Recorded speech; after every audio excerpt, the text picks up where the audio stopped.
Standing with Clay Millican, driver of the 51 Parts Plus now Nurtec OVT dragster. First round loss. I know it's been frustrating for you the last few weeks. Just take us through that run, because it looks like you had him at about half track. What happened there? Well, I'll tell you what, we had a great run. We left first. We out 60-footed him. We out 330. Coming up on half track, we put a hole out. You know what? That was just one of those drag races that we've had in the last 4 or 5 races in a row. I need to go add it up, but I promise you, we probably have lost those 5 races by less than 1/10 of a second. But you know what? When you do everything correctly and you still lose, it's one of those days where you just got to say, I got beat. That's all there is to it. All right, and then, so honestly, the entire weekend, it seemed like you were doing really good. You started off 8th in Q1. Q2, you jumped all the way up to, no, I think Q2 you had to struggle, but then Q3 you came back, jumped up to about P2, and then fell to P5. Just take us through the entire weekend up to that round 1 point for you.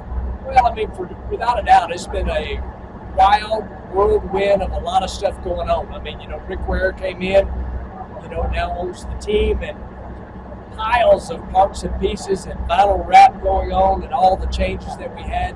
The upside is we got an amazing crew that works on this car. I call them kids because they're all young to me, and they did their job. They didn't make a single mistake with the chaos going on around them, with all the extra people here, tons and tons of media people here from Rick Ware Racing, because this is such a big deal for Rick to jump in to NHRA drag racing. I mean, this is going to be a cornerstone of his program. I mean, he's got, this weekend alone, there was a Parts Plus in the IndyCar race, Parts Plus car.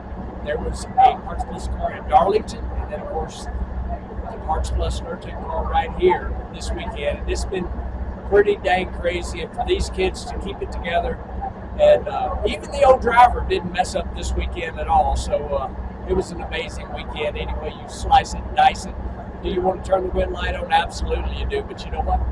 It don't always happen. In the last few races have been really good runs. The wind light hadn't come on, but as we slide into the last half of the year, those wind lights have started coming, and they're going to come in bunches. You talked about having Rick Ware join the team. He also seemed to have brought a lot. Not only did he bring the Nurtec ODE sponsorship, but I noticed he brought Ford along with him to this program. Explain just kind of everything that Rick brought to this team, and just how much has it affected this team already within a week? Well, I mean, those are all partners that work with Rick Ware Racing. So that's the benefit of working with Rick Ware Racing, is he is able to take a brand and put it in so many different places that no other race team can really do what he's doing. And that's what makes him so successful is, it doesn't matter what brand it is. You can go to Rick Ware Racing and you're going to get it in, like say, NASCAR, IndyCar, IMSA car, and now NHRA drag racing.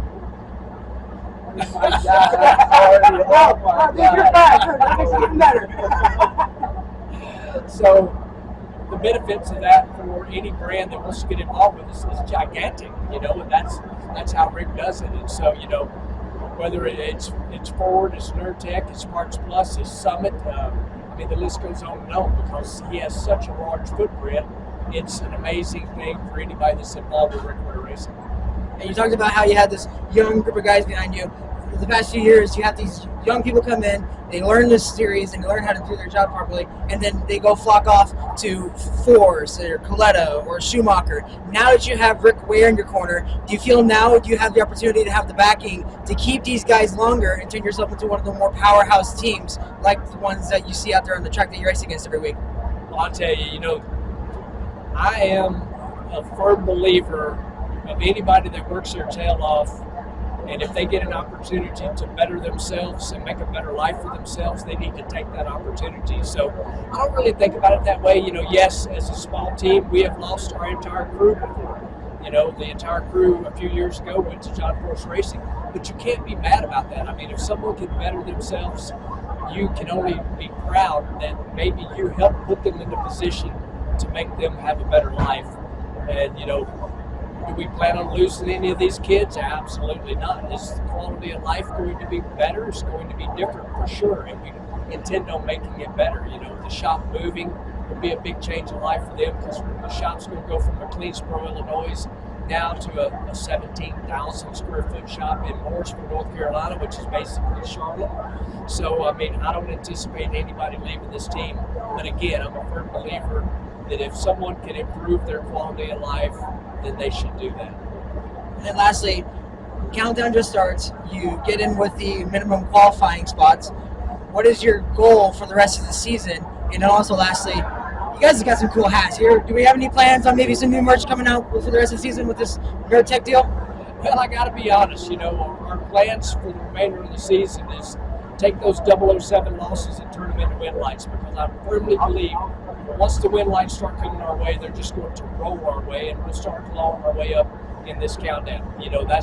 That is the main goal in all of this. Is just win lights is what it takes. And good people, good car, good parts, good everything will make that happen. I mean, again, we lost today by 007, and it's like, oh, that hurts, but we made a great run. We won a lot of other rounds out there today. The last question as far as merchandise, man, this is so new. The finals barely stuck on here, so that'll come. There'll be a lot of stuff that'll just continue to get better and better and better with this whole changeover with Doug and Rick and all the things that are happening there. There's going to be a lot of cool stuff in the future, and I mean, it's crazy that this happened. With whatever it is, 6-7 races left. At the middle of the season, basically, our tail end of the season, so it's just going to get better from here. All right, man. Well, thank you so much for your time. Good luck the rest of the season, and hopefully we can see some more of you out there. Appreciate you having me on, man. Thank you.